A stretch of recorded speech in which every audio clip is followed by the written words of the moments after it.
이번 시간에는 포인터의 개념에 대해서 설명을 하겠습니다. 여러분들에게 제가 가장 설명드리기 어려워하는 부분이기도 하고 여러분들이 가장 이해하기 어려운 부분이기도 해요. C 언어를 접하는 모든 사람들이 이 포인터의 개념을 잡기를 어려워해서 많이 좌절하고 합니다. 그래서 최대한 여러분들이 이해할 수 있게 설명을 하려고 하는데 이해가 안 되더라도 계속 좀 반복해서 이해를 하려고 노력을 해봤으면 좋겠어요. 시작하기도 전에 겁주고 들어가는 것 같아서 미안한데 이제 세 가지 상황을 가지고 여러분들에게 포인터를 설명하도록 하겠습니다. 먼저 두 가지 상황은 여러분들이 봤던 상황이에요. 먼저 여러분들이 많이 썼던 scanf 함수를 가지고 설명을 하도록 하겠습니다. 먼저 포인터는 한 함수 내에서는 절대 쓰이지 않아요. 포인터는 함수와 함수 간에 데이터를 주고받아야 할 때만 사용이 돼요. 주고받아야 되는데 어떤 경우냐, 여러분들이 이렇게 scanf로 두 개의 키보드로부터 두 개의 숫자를 입력받는다고 치자고요. 이럴 때 여러분들에게 예전에 설명했지만 저 A 앞에 붙어있는 앰퍼센트 기호, 저게 주소값이라고 했죠. 변수의 주소값이라고 했어요. 그래서 왜 scanf 함수한테 주소값을 줬냐, 우리는 scanf를 지금 사용한 거죠. 우리는 사용을 했고, 왜 주소값을 줬냐? scanf 만든 사람이 달라고 했으니까 주소값을 준 거예요. 만든 사람이 주소값을 주세요. 그래서 우리는 주소값을 전달을 했습니다. 그런데 왜 주소값을 달라고 했냐라는 거죠. 그냥 값이 아니라 왜 주소값을 달라고 했느냐. 왜 달라고 했냐면 중요한 얘기입니다. C 언어는 함수를 사용할 때 리턴이 한 개밖에 안 됩니다. 배웠죠? return A, return B 하고 인티저, 메인, 여기도 보면 메인 함수가 정수를 하나밖에 리턴 안 하죠? 리턴이 없거나 한 개밖에 안 돼요. 자, 그런데 보세요. scanf 함수는 키보드로부터 지금 두 개의 값을 입력받을 수 있는데 우리 사용자가 A하고 B, scanf 함수한테 A하고 B에다가 키보드에서 값을 넣어주세요 라는 얘기는 scanf로부터 두 개의 값을 받고 싶은 거죠. 자, 이럴 때 이렇게 쓸 수도 있잖아요. scanf%d%d 정수형으로 입력받고 정수형으로 입력받아서 A와 B에 넣어줘 이렇게 해도 되겠죠? 안 됩니다. 왜? 리턴이 몇 개밖에 안 되니까 한 개밖에 안 돼요. 이렇게 못해요. C 언어에서는. 지난번 수업에도 여러분들에게 보여줬지만 파이썬에서는 이게 됩니다. 그런데 C 언어에서는 안 돼요. 이렇게 못해요. 아니 그럼 두 개를 다 오라고 이렇게 두 개를 받고 싶은데 어떻게 해야 되냐. 그래서 이런 상황, 리턴이 한 개밖에 안 되는 상황 때문에 포인터가 필요합니다. 그래서 scanf 함수를 만들 때 이렇게 했어요. 키보드에서 입력받아서 저장할 변수의 주소를 나한테 다오. 왜 주소를 달라고 그랬을까요? 여러분들 택배, 예제에서도 앞에도 얘기했지만 택배 회사에 주소 주면 여러분들 집으로 택배가 도착을 하죠. 주소를 주면 내가 직접 가서 넣어줄게 라는 의미예요. 그래서 주소를 다오 라고 scanf 함수를 만들 때 1970년대 scanf 함수를 만들 때 이렇게 했어요. 주소값이 아니라 그냥 변수에다 값을 리턴 받고 싶으면 한 개밖에 입력을 못 받으니까 두 개, 세 개, 네 개 이럴 때는 변수의 주소를 다오라는 얘기고, 그래서 여러분들은 주소를 줬습니다. 그래서 변수 앞에 저렇게 이게 붙으면 변수의 주소, 변수의 주소, 주소값을 의미한다고 했었죠. 그래서 이렇게 A의 주소, B의 주소입니다. 이 주소는 어디의 주소일까요? A와 B가 저장될 메모리의 어디인가가 되겠죠. 그래서 메모리가 이렇게 있다고 치면, 자, 모든 메모리에는 번지수가 바이트 단위로 매겨져 있어요. 그래서 이렇게 100번지, 101번지 해가지고 바이트 단위로 이렇게 쭉 번지수가 매겨져 있어요. 실제로는 숫자로만 있겠죠. 제가 여러분들 이해를 하기 위해서 번지를 다 썼어요. 이렇게 100번지부터 107번까지 있다고 쳤을 때 정수 A, B니까 정수는 크기가 몇 바이트죠? 정수는 크기가 4바이트죠? 그래서 100번지부터 103번지까지를 A가 저장될 공간이라고 할 수 있겠죠? 그럼 B가 저장될 공간은요? B는 104번지부터 107번지까지 4바이트니까 그래서 이렇게 B가 저장될 공간으로 설정이 됩니다. 자, 이렇게 있을 때 그러면 A의 주소라고 하면 몇이 될까요? 바로 A가 100번지부터 103번지까지 있다고 할 때 시작 번지 수가 됩니다. 몇 번지죠? 100번지죠. 그래서 A의 주소는 100이 돼요. 그리고 B의 주소는 104가 되겠죠. 자, 이때 스캔F에서 키보드에서 입력해 줄 테니까 주소값 내놔 했겠죠. 그죠? 그래서 여러분들이 A의 주소, B의 주소를 적고 결국 몇이 넘어가겠어요? 100과 104가 스캔F로 간다는 얘기죠. 그래서 이렇게 다시 코드를 보면 A와 B의 주소값 여기 줬죠. 여기 줬어요. A의 주소값 100, B의 주소값 104가 스캔F로 전달이 됐습니다. 104를 스캔F에 줬어요. 주소값을 달라고 해서 주소값을 준 거예요. 주소값을 받아서 뭐 하려고 주소값을 달라고 했냐? 뭐 하려고? 택배 보내려고요. 다시 택배를 보내려고. 그 주소로 직접 가려고요. 자, 근데 이때 우리가 준 스캔F 함수에 100과 104는 매개 변수로 스캔F가 저장을 받아야 되겠죠? 어디에 저장을 하느냐? 이거는 숫자지만 우리가 덧셈 뺄셈 하는 우리가 산술련 100점, 뭐 104점 그 개념이 아니죠. 주소값 100번지, 104번지의 개념이죠. 특수 목적의 숫자예요. 주소값. 이 주소값을 어디에 저장하냐면 포인터 변수에 저장을 합니다. 자, 이 포인터 변수에 저장을 하려면 스캔F에 포인터 변수가 선언이 되어 있어야 되겠죠, 매개 변수로. 그런데 스캔F는 여러분들이 생각하는 것보다 훨씬 복잡한 예제예요. 그래서 주소값을 이렇게 전달을 한다. 그러면 나중에 스캔F가 그 주소로 갈 수 있다 정도만 여러분들이 이해를 하고 뒤에 예제를 살펴보고 다시 이 스캔F 예제를 마무리를 할게요. 이 뒤에 예제는 이제 주수를 서로 바꿔주는 수합 함수라는 걸 한번 만들어 볼 텐데 그래서 이 예제를 보면 여러분들이 포인터를 왜 써야 하는지 명확하게 이해할 수 있습니다. 자, 이 예제는 지난 배열을 하면서 여러분들하고 짰던 셀렉션 소트, 선택 정렬 코드입니다. 자, 여기서 우리가 함수를 제가 하나 만들어 볼 건데요. 어떤 함수를 만들 거냐면 이거. 여기 21번째 라인부터 23번째 라인까지 있는 이거. 이게 뭐 하는 거죠? 두 개의 변수 안에 있는 값을 서로 바꿔주는 거죠. 그런데 이런 일은 굉장히 빈번하게 자주 발생을 해요. 그래서 할 때마다 이게 달랑 변수 두 개에 있는 값을 서로 바꿔주는 건데 몇 줄씩 짜야 돼요? 세 줄씩 이렇게 계속 짜야 돼요. 그래서 이거 누구한테 부탁하고 싶어가지고 야 이거 변수 내가 두 개 줄 테니까 값 좀 서로 바꿔줘 라고 하고 싶다는 거죠. 그래서 어떻게 쓰고 싶냐면 그냥 이렇게 쓰고 싶은 거예요. 여기다가 스왑이라는 사람들이 많이 써요. 이 스왑이라는 단어를 스와핑, 서로 바꾼다라는 개념이죠.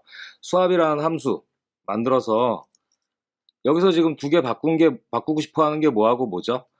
넘버 i와 넘버에 most에 있는 값을 서로 바꿔주고 싶은 거죠.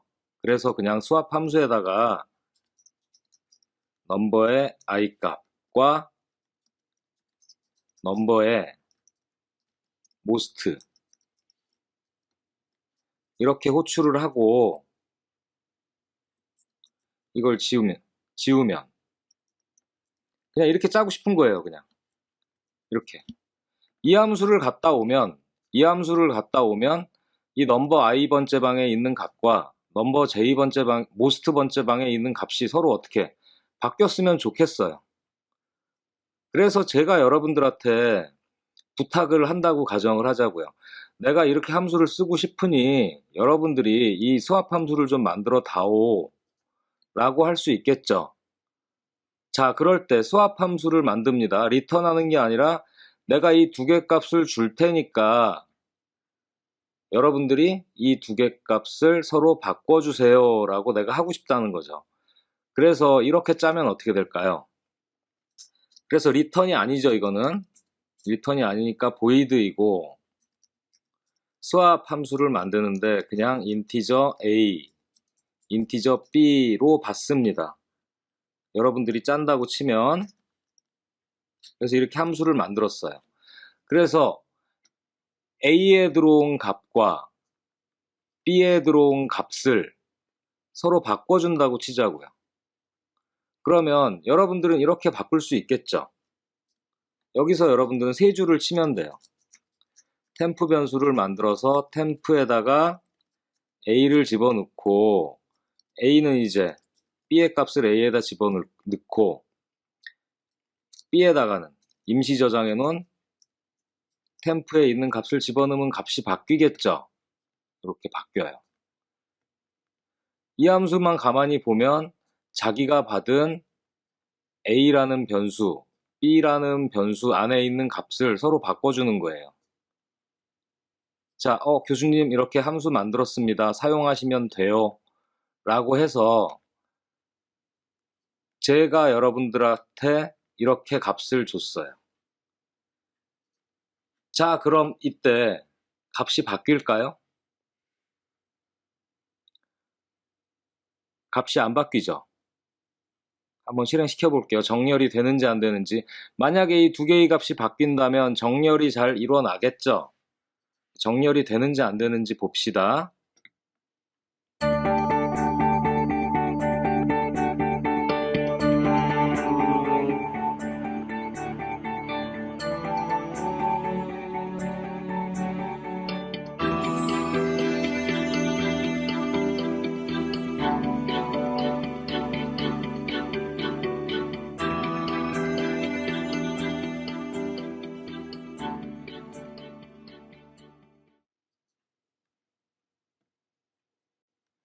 정렬이 돼요, 안 돼요?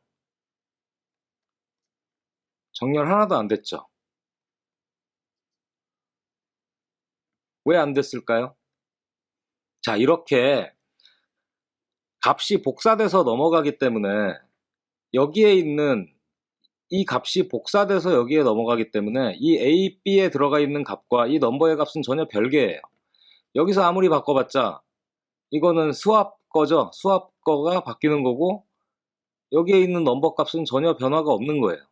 자, 그럼 어떻게 해야 되냐는 거죠. 리턴 두 개가 안 돼요. 그래서 이렇게 해서 두 개 받을 수도 없죠. 어떻게 해야 되냐는 거죠. 이런 경우에는 이렇게 쓰고 싶은데 이렇게 남한테 요구할 때 함수에서 요구할 때 하나 이상의 값을 뭔가 처리해 주는 걸 요구하고 싶을 때 이렇게 값을 주고받고 싶을 때 필요한 게 포인터입니다. 그래서 포인터 변수는 어떻게 선언하느냐 포인터로 받을게 라고 주소값을 다오 라고 할 때 쓰는 게 인티저하고 뒤에 이렇게 써요. 이렇게. 그러면 어떻게 읽느냐? 자, 어떻게 읽냐면 인티저인데 인티저 값이 아니라 인티저 이 별표 아스트릭 어떻게 읽냐면 인티저 포인터라고 읽습니다. 인티저 포인터. 이게 새로 나온 변수형이에요. 인티저 포인터. 새로 나온 변수형이에요.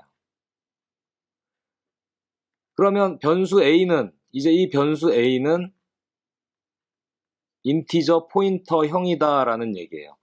포인터는 뭘 담는 변수라고 그랬죠? 특공대 변수. 새로 나온 변수예요. 새로 나온 변수. 뭘 담는 변수? 인티저 포인터는 주소값을 담는 변수라고 그랬죠. 그러니까 A에 들어갈 값은 무슨 값이다? 주소값이다. B에 들어갈 값은 무슨 값이다? 주소값이다. 그러면 어떻게 해석해야 되겠어요? 수합함수가 달라고 그런 두 개는 무슨 값을 달라고 그런 거예요? 저 A와 B에 주소값 집어넣을 거야. 주소값 내놔라는 얘기죠. 왜 주소값 내놓으라고 하냐면 주소값 받으면 그 주소로 갈 수 있으니까. 그 주소로 갈 수가 있습니다.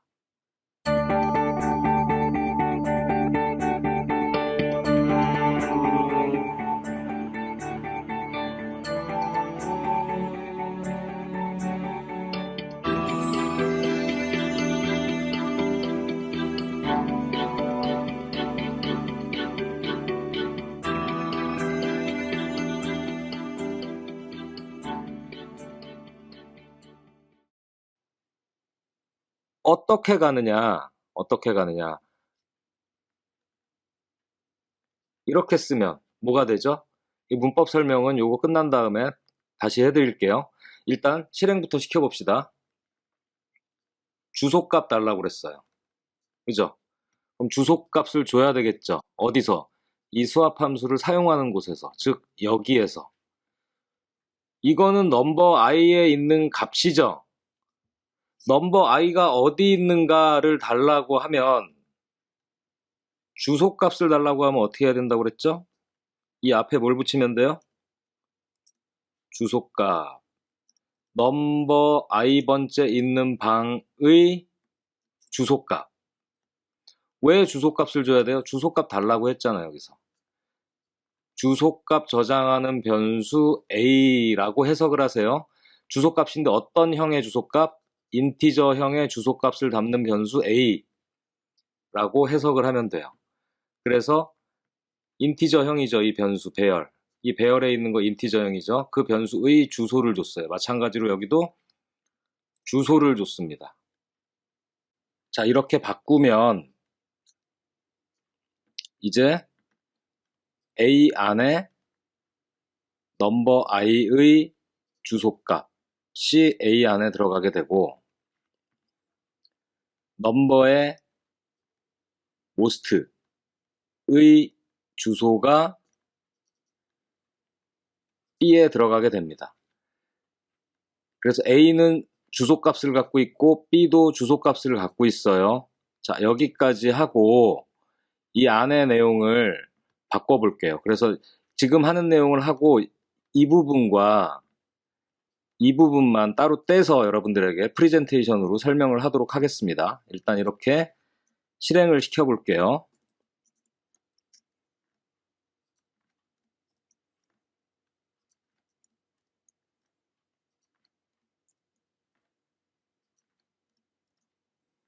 이렇게 바꿔보고 실행을 시켜보겠습니다.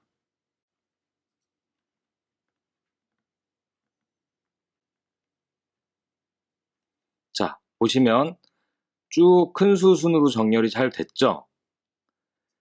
자, 이렇게 수합 함수에게 주소값을 전달하면 이 수합 함수가 A와 B의 주소값을 받는다. 여기까지는 이해했길 바래요. 이 안의 내용이 무엇이냐? 이거에 대해서 PPT로 설명을 하도록 하겠습니다. 이번 수업에서는 포인터의 문법 등 기초 설명을 하기 전에 지금까지 작성했던 코드를 활용해서 왜 포인터를 사용할 수밖에 없는지에 대해 설명했습니다. 포인터는 함수와 함수 간의 데이터를 주고받는 용도로만 활용됩니다. 이 용도는 여러 상황이 있으며 그중 대표적으로 수합 함수와 같은 사례를 살펴봤습니다. C 언어는 함수의 반환값이 하나밖에 없으므로 2개 이상을 반환받고자 한다면 4개 변수로 주소값을 전달하는 방법밖에 없습니다. C 언어에서는 주소값을 알고 있으면 언제든지 그 주소에 접근할 수 있으며 이런 주소값을 저장하는 특수한 변수가 포인터입니다.